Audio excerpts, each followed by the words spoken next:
Happy Easter, everybody! He is risen indeed. Hallelujah. Today we are reading the Easter story, the Berenstain Bears. It was springtime in Bear Country, for Brother, Sister, and Honey Bear were thinking about Easter.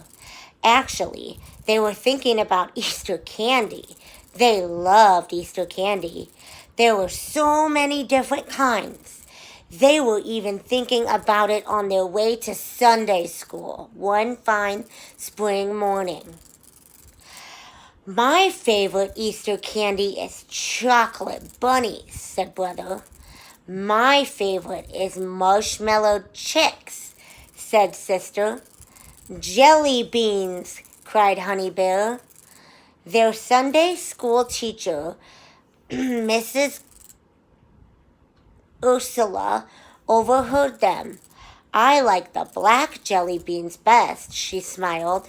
But you know, there's much more to Easter than chocolate bunnies, marshmallow chicks, and jelly beans, black or otherwise.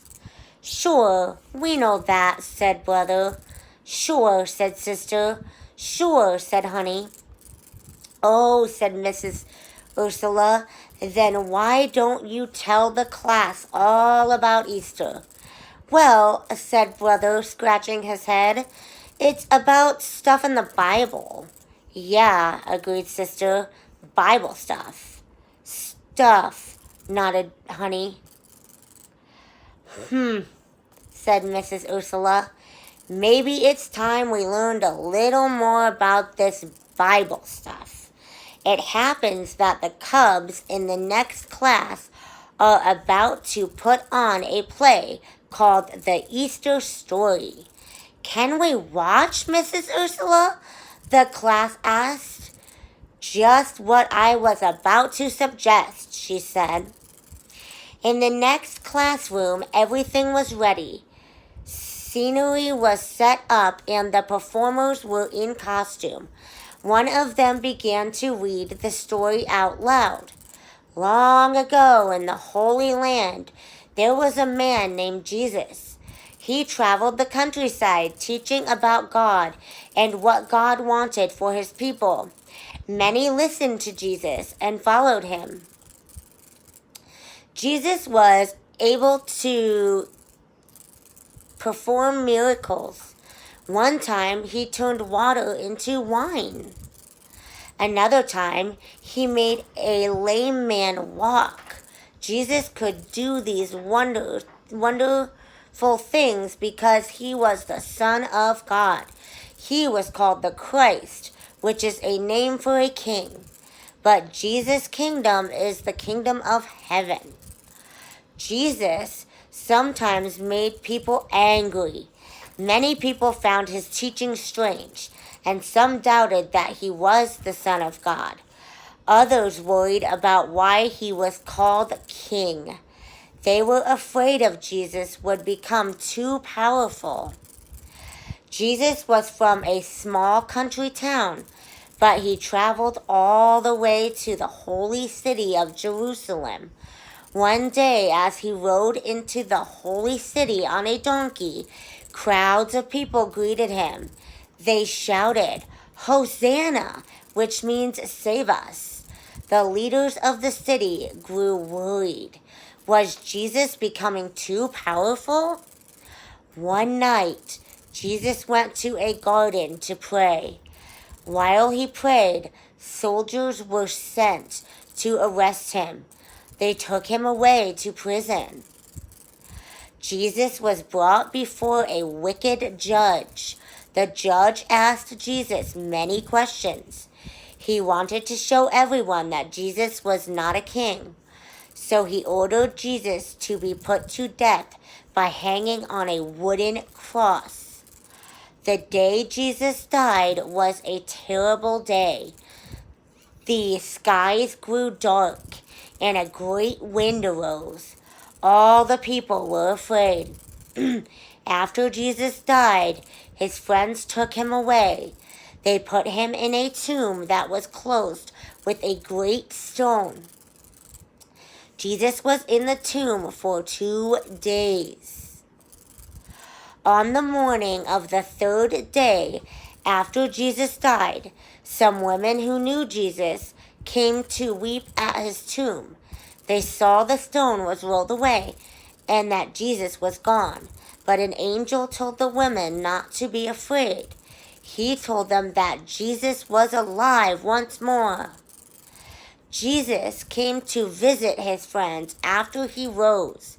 They were amazed and fell down and worshipped him. Jesus told them they should spread the good news about what had happened. Finally, Jesus rose up to heaven, too, with God his Father. The play was over. Everyone was very quiet. Easter is about a lot more than candy, isn't it? Asked Sister. Yes, indeed, said Mrs. Ursula. Are there any questions? Yes, said Brother. Does this mean we shouldn't eat any Easter candy? Certainly not, laughed Mrs. Ursula.